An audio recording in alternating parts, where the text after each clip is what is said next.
New ইয়র্কের long আইল্যান্ডের MacArthur এয়ারপোর্টে বিমান দুর্ঘটনায় নিহত দুই ব্যক্তির পরিচয় শনাক্ত করেছে কর্তৃপক্ষ। নিহত দুই ব্যক্তির একজন বিমানটির পাইলট এবং অপরজন যাত্রী। তারা দুইজনই ভার্জিনিয়ার বাসিন্দা। দুর্ঘটনাস্থলে গিয়ে তদন্ত কাজ শুরু করেছে the National Transportation Safety board.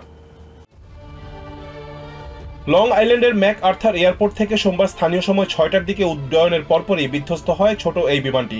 ঘটনাস্থলে নিহত হন বিমানের পাইলট ও এক যাত্রী।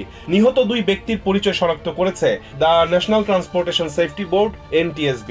নিহত পাইলট হলেন 46 বছর বয়সী ক্রিস্টোফার কুসেরা এবং নিহত যাত্রী হলেন 43 বছর বয়সী জেকারি হ্যাচার। নিহত পাইলটের ভাই মাইকেল জানিয়েছেন, ভার্জিনিয়া থেকে ওই দুইজন লং আইল্যান্ডে বেড়াতে গিয়েছিলেন।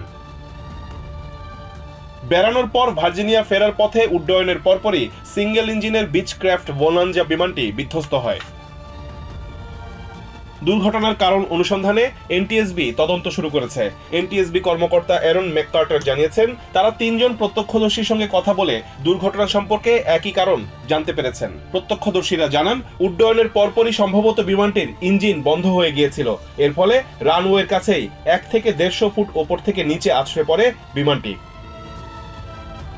রিজওয়ান কাদের, TVN 24 নিউজ ডেস্ক।